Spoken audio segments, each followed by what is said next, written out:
Hola, buenas noches. Jairo, Rodrigo, gracias por estar acá presentes y colaborar conmigo en esta presentación que voy a realizar sobre el primer trabajo práctico de mi diplomado de capacitación docente en neurociencias. La idea es que compartamos un poquito sobre las cosas, sobre aspectos relacionados al tema y luego, bueno, les voy a contar un poquito del tema y luego ustedes pueden hacer preguntas, participar con experiencias, con lo que quieran aportar. ¿Ok? ¿Estamos listos entonces? ¿Sí? ¿Me dicen un sí? Sí, Ok, sí, gracias. Entonces ahí vamos. Voy a empezar esta exposición hablando de la neurona. ¿Por qué de la neurona? Porque la neurona es la unidad básica del sistema nervioso. Y obviamente todo el aprendizaje, que luego vamos a ver esto, está basado en el sistema nervioso. Entonces, esa unidad básica es la neurona, que es la célula nerviosa y del sistema nervioso, y ustedes en pantalla pueden ver una foto prácticamente de lo que es una neurona. En esta neurona está el núcleo, es como una célula cualquiera con ciertas particularidades. Por ejemplo, tiene como tentáculos, como fibras, para recibir estímulos y también para emitir estímulos a otras células del mismo tipo. Si ustedes hay algo que no me entiendan, igual pueden abrir el micro y van preguntando, ¿ok? Ahora, esta neurona tiene algunas funciones. Como les decía, la primera función es de recepción. ¿Qué significa? Recibe todos los estímulos, la información, y luego esos estímulos se van a conducir a lo largo de la neurona. Acá tengo un puntero a través de las dendritas recibe la información, los estímulos de otras neuronas. Esa información ingresa hacia la neurona, es conducida por ella y luego esa información es transmitida a través de de las terminales axónicas a otras neuronas, y es así como el cerebro envía y recibe información a todo el cuerpo. De hecho, acá puse algunas propiedades que ustedes pueden leer conmigo. Por ejemplo, la primera propiedad es que transmite señales eléctricas generadas por ellas mismas. Las señales que las neuronas, el lenguaje que la neurona habla, por decir algo, es en señales eléctricas y químicas. A nivel interno son señales eléctricas y a nivel externo con otras neuronas son señales químicas. También retransmite señales generadas por otras neuronas. Como les dije, recibe y emite. Obtiene la energía de la glucosa y el oxígeno y se pone en actividad cuando algo nuevo las estimula. Las neuronas como que se activan cuando sucede algo nuevo, algo novedoso, algo que no conocían, algo sorprendente, se activan las neuronas. Entonces hay un proceso que se llama sinapsis. El proceso de sinapsis es justamente esto de lo que les hablaba, de pasar la información de una neurona a otra. Ustedes pueden ver en esta figura las terminales de una neurona que se está comunicando con otra neurona. Ahora, ¿cómo es esa comunicación? Esta es la neurona que envía la información, se llama presináptica y envía la información a través de neurotransmisores de forma química. Entonces, la otra neurona postsináptica recibe esa información a través de la membrana. Si ustedes se dan cuenta, hay una comunicación muy cercana, pero no llegan a toparse una neurona con la otra. Sin embargo, ese es el proceso y acá pueden ver un proceso de sinapsis entre dos neuronas. Este espacio se llama hendidura sináptica. Esa es la forma en la que el cuerpo comunica toda la información. El cerebro envía información al resto del cuerpo y el resto del cuerpo envía información al cerebro o a todo y a todo el sistema nervioso. Entonces, teniendo esta base de la neurona, podemos avanzar un poquito más. Como les dije, la neurona es la célula básica del sistema nervioso.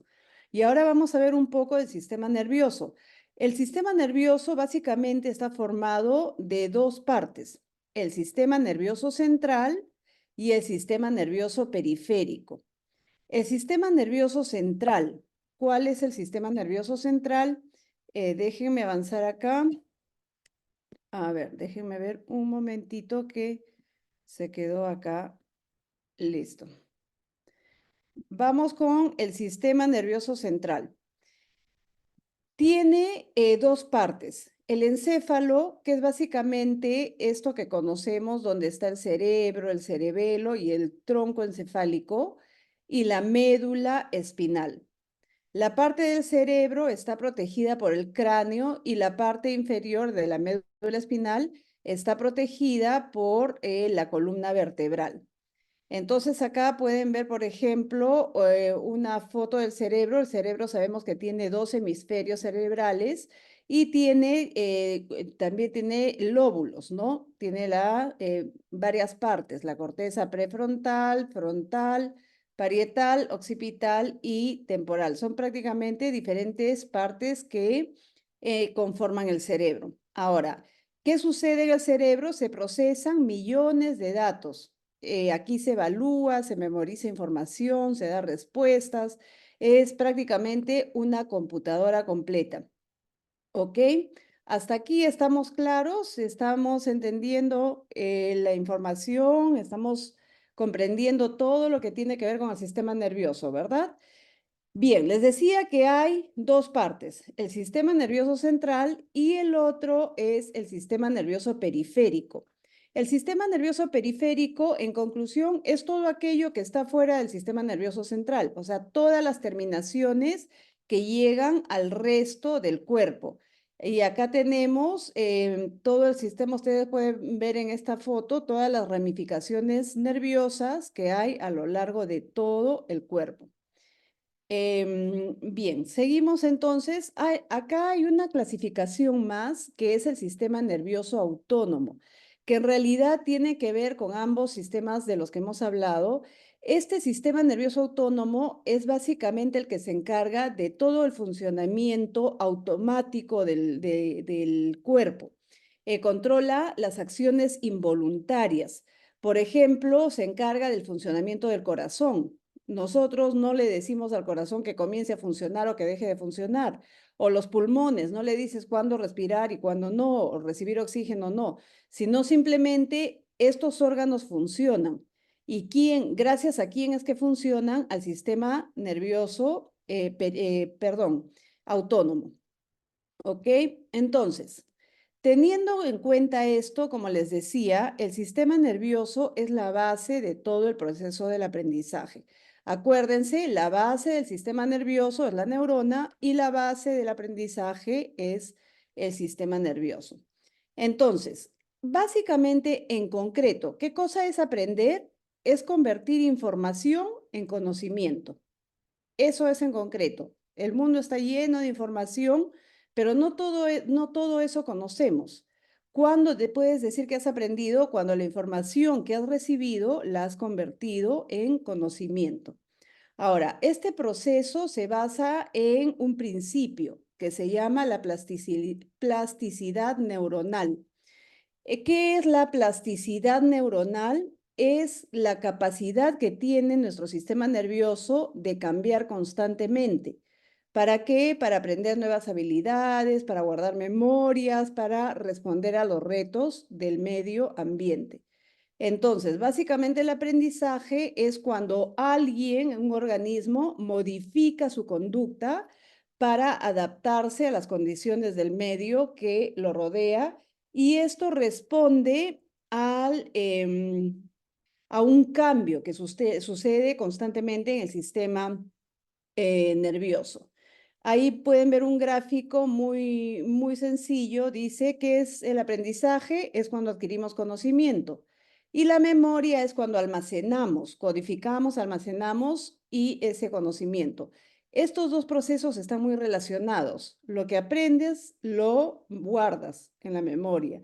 Lo que memorizas ya puedes considerarlo como información que no se ha quedado en el aire, sino es información aprendida. Bien, entonces hasta acá es el sustento del aprendizaje y para ver un poquito cómo sucede el aprendizaje, o sea, cómo es que yo aprendo. Acá tenemos este grafiquito, recibimos información que la convertimos en conocimiento y la almacenamos en la memoria. En nuestro organismo, ¿quién se encarga de este proceso? ¿Quién hace esto? Bueno, básicamente, como les dije, la información llega al sistema nervioso central. ¿Qué es lo primero que sucede? Cualquier información que llega, llega al tronco encefálico, a esta parte de acá, y ahí el cerebro empieza a decidir qué va a hacer con esa información. En ciertos casos, por ejemplo, en situaciones de emergencia, de cuidado, en las que no puedes pensar mucho qué hacer, el cerebro actúa de inmediato, se activa de inmediato a dar respuesta. Pero normalmente, ¿cuál es el proceso que sigue? Después de que pasa este filtro, pasa a la parte emocional del sistema nervioso. Por ejemplo, va a la amígdala. La amígdala decide qué información es buena para supervivencia y cuál no. ¿En base a qué? A todo el sistema de emociones que se genera en la amígdala. Ahora, ¿por qué hablo de supervivencia? Porque la función básica del cerebro es simplemente cuidar, se encarga de cuidar la supervivencia del organismo, de la persona. Entonces, todo lo que procesa, lo que filtra, lo que deja pasar o no, tiene que ver con eso. Da una alerta de si eso sirve o no para tu supervivencia y en base a eso sigue procesando la información. Entonces, acá en la amígdala, que es un órgano muy pequeñito que está en esta área del cerebro, se filtra prácticamente qué cosa va a seguir siendo procesado hasta llegar a la parte prefrontal y qué cosa va a quedar como información sensorial, sensoemocional, ¿no? O sea, esta es la parte emocional del cerebro.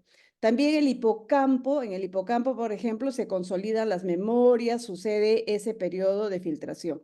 Ahora, ¿qué cosa pasa realmente a un proceso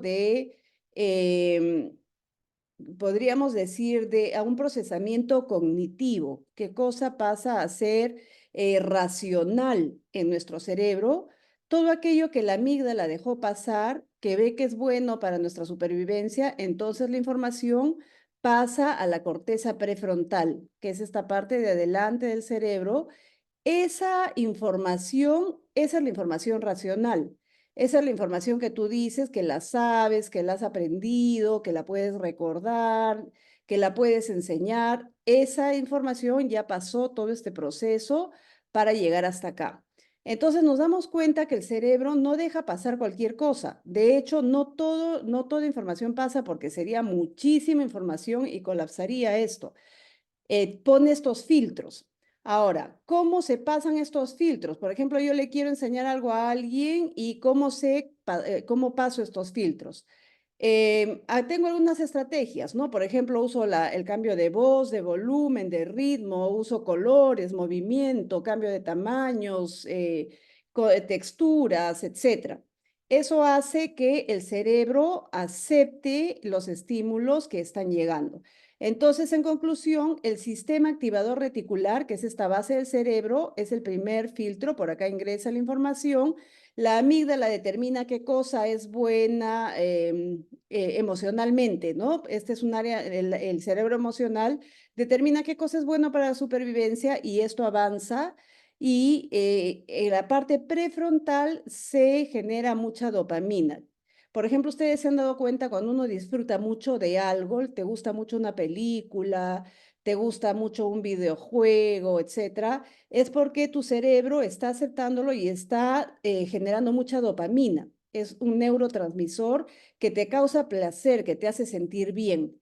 Entonces, eso se genera cuando la información pasó hasta la corteza prefrontal. Hay una ley básica en neurociencias, lo que usas se conserva. Ustedes ven acá una red neuronal, son muchas neuronas conectadas. Estas se fortalecen cuando tú usas esa información. Por ejemplo, aprendes un idioma. Cuando lo practicas, estas neuronas se van conectando y fortaleciendo más y más. Se hace muy fuerte esa red. Pero por el otro lado, lo que no usas se pierde. Por ejemplo, ese mismo idioma, un día lo aprendiste, lo dejas de practicar, ya casi no lo escuchas, etcétera. esa red neuronal empieza a debilitarse, a soltarse y empieza a hacerse difusa. Entonces, ese es un principio para mantener el aprendizaje o no. Finalmente, les voy a hablar de neuromitos. De hecho, les voy a pedir que me ayuden a leer acá. ¿Qué son neuromitos? Es un malentendido que nace de una mala interpretación de la información científica. Algo que aparentemente es cierto, pero a medias, ¿no? Por ejemplo, Rodrigo, ¿me ayudas con este primer neuromito? Solo se utiliza el 10% del cerebro. Bien, hemos escuchado muchas veces eso, ¿no? De que los seres humanos solo usamos el 10% del cerebro. Esto no es cierto porque el cerebro y el organismo lo que no usa lo descarta.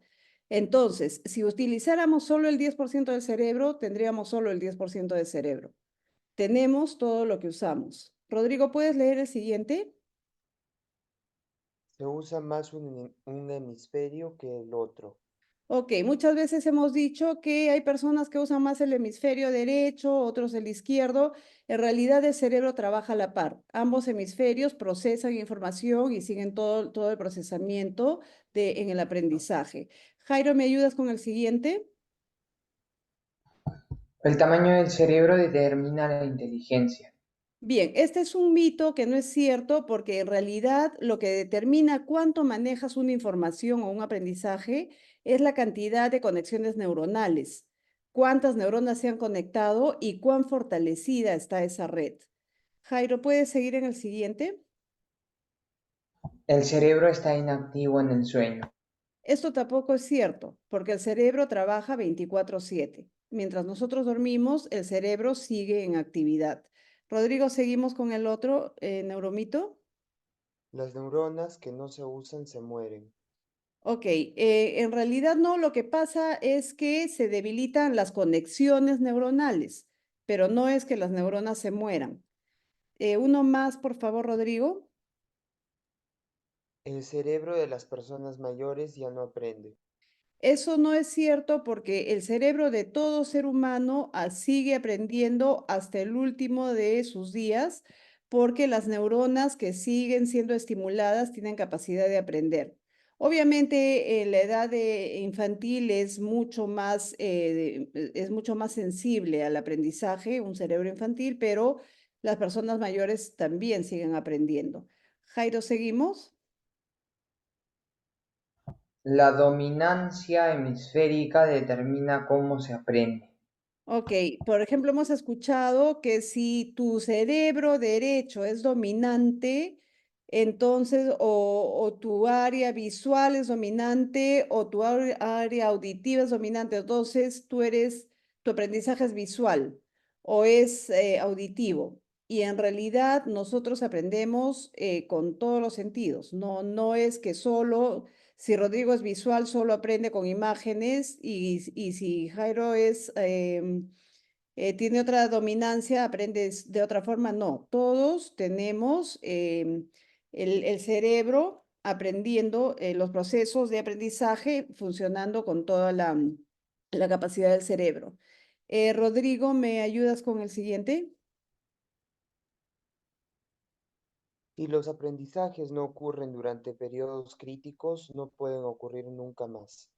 Bueno, por ejemplo, se ha tenido el mito de que un periodo crítico para aprender son cuando los niños de 3 años de pre-kinder, que ahí tienes que aprovechar de enseñarles todo lo que puedas, porque después va a ser más difícil y conforme crecen va a ser más difícil que aprendan hasta un adulto. En realidad no.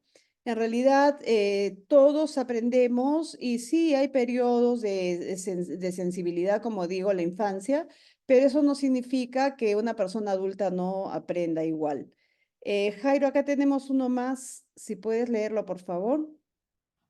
Comer alimentos azucarados trae hiperactividad. Bien, este es un neuromito también. En realidad no hay una relación directa entre comer azúcar y que te vuelvas hiperactivo. Bien, chicos, esto es una información muy rápida y general sobre el proceso de aprendizaje basado en el sistema nervioso a nivel funcional. cuya base es la neurona con toda la información que he podido compartir con ustedes.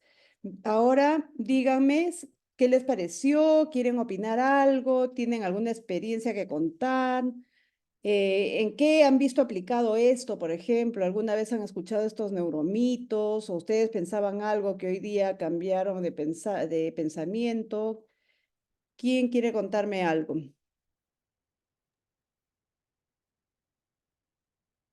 A ver, arranco yo. Eh, Pues en mi caso en particular creo que yo sí he escuchado, no todos estos neuromitos, pero sí algunos de ellos. Em, no sabía que, por ejemplo, una cosa que sí me pareció bien interesante es que solo el neuromito dice solo se utiliza el 10% del cerebro, y lo que decías, mamá, es bien interesante porque para completar, eh, es cierto, lo que no se usa se desecha, al menos en el caso del cerebro. En tal caso, entonces tenemos que usar, si no el 100%, una gran cantidad de nuestro cerebro.